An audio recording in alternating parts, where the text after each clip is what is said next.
Good afternoon. So I'm here to explain how the EU funding landscape looks to us, for the ones that try to make most use of it for climate purposes and reaching our climate ambitions. So to start off, I have to say that this is an incredibly difficult topic to discuss. And the other thing is that it's incredibly difficult to find a person in EU who could explain how the EU funding works. So I'm going to talk to you purely from my personal experience working here in Estonia with local governments and regions. Sometimes I also work with local governments and regions across Europe in other European Union member states. But in many cases we have quite similar problems when it comes to the funding. And to start with and to give you the main highlight of my presentation or intervention here is that it's the most difficult is indeed to understand how the EU funding system works and where you have to be and how to get access to it. But of course, there are like many other things that you have to consider when you go for it and when you try to implement your plans. So why this topic is important for us, why this matters. First of all, we have climate ambitions, we see climate changes, many things are happening around us, and we also have climate strategies and we have good plans, but often we realize that we don't have enough money, we're lacking funding for these good plans, and this is usually what somehow turns down our plans or cuts down our ambition, because we feel somewhat like unable to get the relevant funding for our plans, and this doesn't make our future look good. So we have quite often good plans, but we end up not having enough money to implement those plans. So why this matters, once again, is that in order to have our plans implemented, to move forward our ambitions, we also have to understand where to get the relevant funding for these good plans that we have. And so this is the main question, from where to get the funding. In municipalities at the local level, in local governments, this is usually the place where everything happens. So it's not a national level, it's not an EU level, it's not a global level. We talk about these things, but actually what happens, what we see, what happens around us, floods, droughts, our infrastructure, resilience, our energy efficiency issues, it all happens around us in the living environment where we are, and we see it every day. So from that point of view, municipalities, local governments are the center of working and struggling with climate risk, and this is the place where we need to implement climate solutions.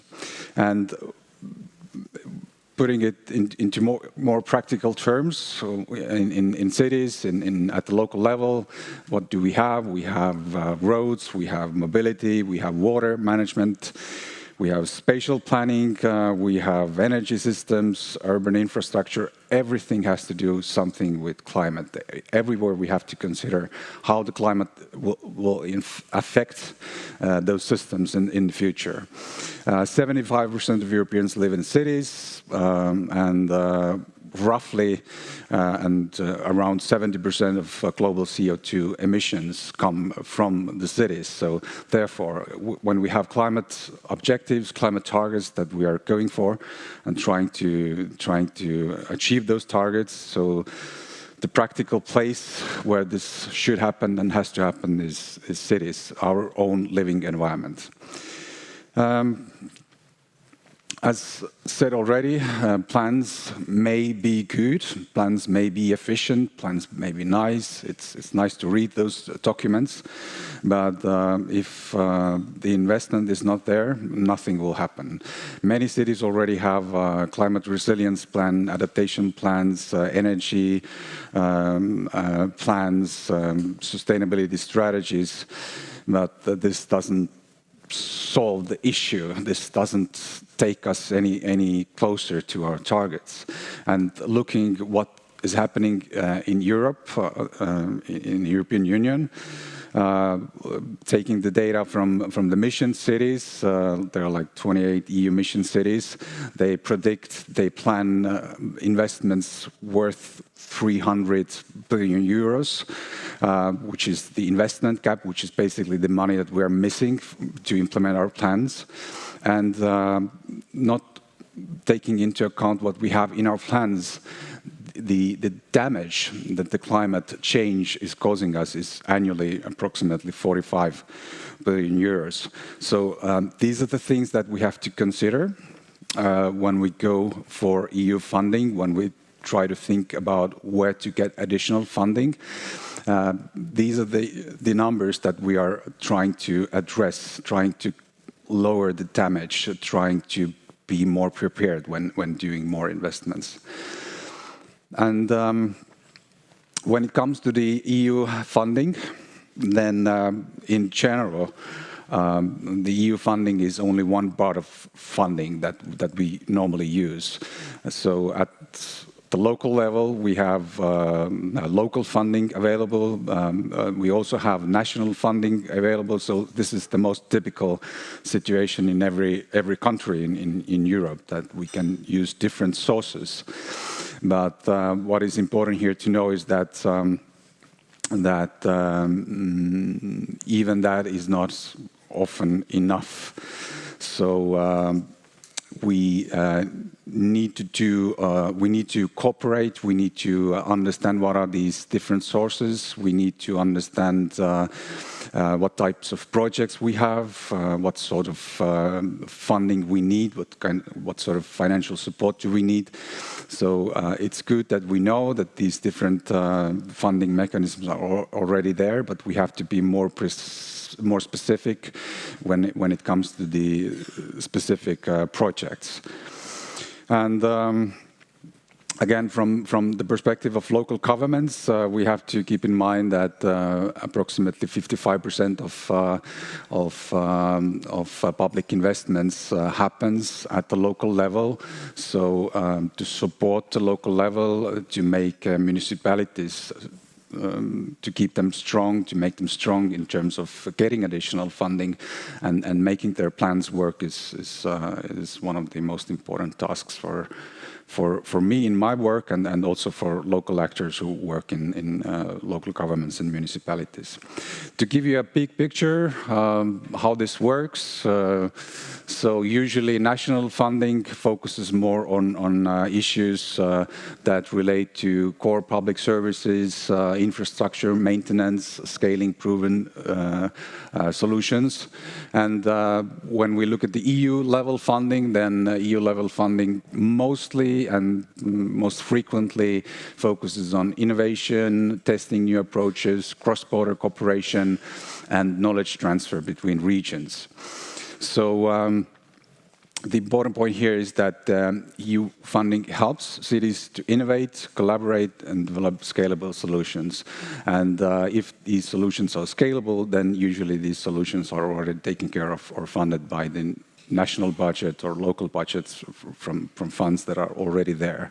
So from my point of view, to give you the main difference, so this is the main difference, and this is actually the main idea why we have to go for the EU funding and what we can expect from the EU level funding. And often here in Estonia as well, when we talk about additional funding, then we have really practical problems that need to be taken care of. But what we forget and what we don't pay enough attention to is that specifically what the EU wants from us. Once again, they want innovation, they want experimentation, they want testing, they want cooperation, knowledge transfer. So quite often what happens at the local level, at really practical level, is that people say to me that we don't want this. We just want our things to be done. We want new roads, we want new stormwater systems to be built. And this is nice, but unnecessary. But when you go for EU funding, once again, so this is the system, that's what they want. So you have to keep it in mind. The typical different EU funding instruments, they support different stages of a project development. So this is another thing that you have to consider. You just cannot go there with your good project and ask for money, but you have to consider that maybe you have to go through a whole process to end up with the final funding for your good idea or good project. So typically, the EU funding focuses or provides for early stage funding that focuses on policy learning, cooperation. Cities may then test, innovate technologies or governance approaches through pilot projects. And once the successful solutions are identified, cities can prepare bankable investment projects or go for the national funding or local funding that is already there available. And finally, when it comes to the large investments, then large investments can be implemented through structural funds or development funds or bank financing. So this is the typical project transformation pathway that we can see in EU funding. And when trying to map or to illustrate this landscape, so this is yet again the task that has probably never been done before. So I try to give my best to somehow categorize these. So in general, there are like structural and investment funds, there are research and innovation focused funds, investment finance, mostly dealing with banks. There are funds focusing more on territorial cooperation. There are thematic programs and very specific area, which is called cascade funding. Again, related to different other programs that are already there. So this is, in a very simple way, to give you the view of how this works. And there are like hundreds of different programs with very nice names where you can go to and ask for funding and project support, but we'll get to this in a minute. So the key takeaway here is that EU funding instruments serve different purposes, but together support the full project cycle. So you have to be the master to understand where you are with your project and hit or find the right place to go to. Here are some of the examples that now describe these different programs, different funds, organizations that provide support. Mostly here in this area, in the Baltic Sea region, we are quite frequently dealing with Interreg programs. Interreg Europe covers the whole Europe, but here in the Baltic Sea region we have Interreg Central Baltic, Interreg Baltic Sea region programs. There's URBACT program, European Urban Initiative, and typically what they do is that when it comes to cooperation and policy learning, then they support exchange of experience, study visit, development of policy strategies, pilot testings, trainings and capacity buildings. Another type of or group of funding is goes for the innovation and demonstration, which is again quite a typical case. And for those, some of the examples are like Horizon programs, LIFE programs, innovation funds, EU missions, and other similar that relate to those. Of course, when it comes to the Horizon programs, this is a whole completely different world to go into, but specifically dedicated for municipalities, local governments, you can find many instruments that can support your project in different stages. So ultimately, innovation funding allows cities to test solutions that can be later scaled up. So this is where we get, these are the examples where we could get funding for innovation and demonstration. And the third group of sources where to get funding would be for preparation, for instance, and investment readiness. And there are like plenty of EU instruments that support this. We have quite frequently come across with technical support instrument. European Urban Initiative is one of the places where you can go to. Invest EU Advisory Hub, European City Facility. So these are the places where you can go when you have your project in a preparation phase or you're just thinking about your project, and from there you can get additional funding or funding to make your project perfect, project idea perfect, and go on to the next level of funding. So when it comes to making a good project, then there's always a question what it is, what makes a project a good project. A strong EU project is not only about funding, but it's also about demonstrating innovation, cooperation, partnerships, and impact. So these are the main three groups that I just showed you. And what evaluators look at when they see a project proposal is that they want to see a very clear problem definition. They want to see strong partnership. They want to see new approaches, governance models, new methods to be tested, developed. And they want to see the relevance not only for one city, but perhaps something that could be scalable for the whole region or for the larger region. And if you can do good with this, this is one of the things that can support the success of your project. And the main challenges, well, we had questions just before my intervention. What are the barriers? So there are like many, and it depends where you are and what type of local government you have. What are your specific problems in relation to climate? But most typically, we can list administrative capacity, experiences. We don't have enough experiences with EU funding. We have difficulties to build international partnerships, and we have limited resources to develop project ideas.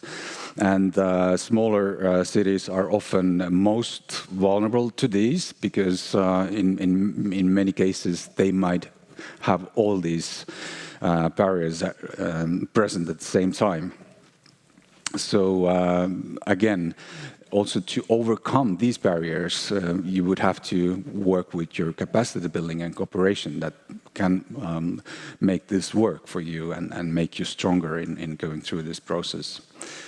So to sum up my short intervention here on EU funding, then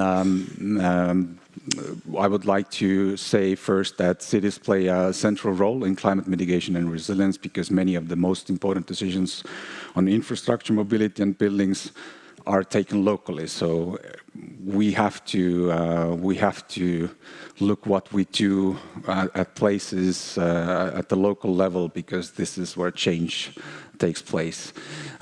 Financing is the critical enabler, and the main question is always where to get funded. So it's difficult to understand from where to get the relevant funding, but it is important to understand that EU focuses on very specific types of funding. So just as I mentioned, you have to be innovative, you have to do cooperation, you have to have territorial cooperation, and you have to share knowledge, share experience, you have to test experiments. So all these things are relevant for making and coming up with scalable solutions for the climate mitigation and climate change. And to conclude from my side, resilient and climate neutral cities are not only well planned, they are also well financed. So to get well financed, you have to understand where you are, what is your project, and you have to really find the right source of financing. And if you can do that, you can reach your targets. Unfortunately, I cannot give you all the answers, and unfortunately, I'm not able to guide you to the specific funding source. But any other questions that you might have in relation to this funding landscape in EU, I will remain open here for your questions and discussion if necessary. But to give you the short overview of funding landscape, so this was my input for you. So thank you. Thank you, Rene. Thank you. If you can stay, yeah. We have time for one question from the public. Yeah, this lady. Oh, Helen. I have a very straightforward question.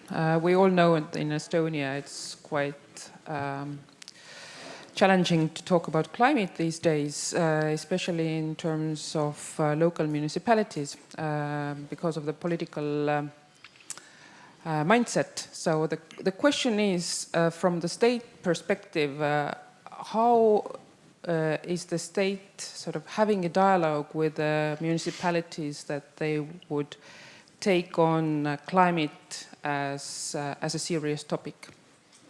What sort of dialogue are you having in Estonia right now? Thank you.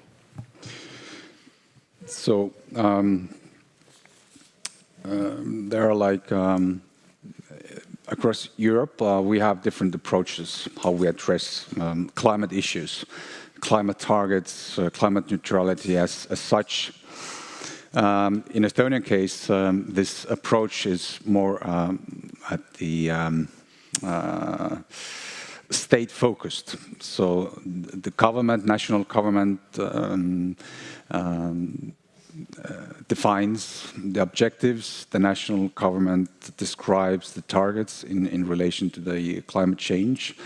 And to be honest and to make it clear, then local governments over here do not have any specific targets in relation to that. So it's somewhat like expectation from the national government that local governments would take necessary steps and go along with these targets. But at the same time, looking from the national level, we also expect that local governments work for their people. Local governments consider what affects their people, and local governments keep in mind that the environment where their people are living should be safe, should be livable, should be nice in terms of looking nice, and these are the things that really relate to these climate ambitions.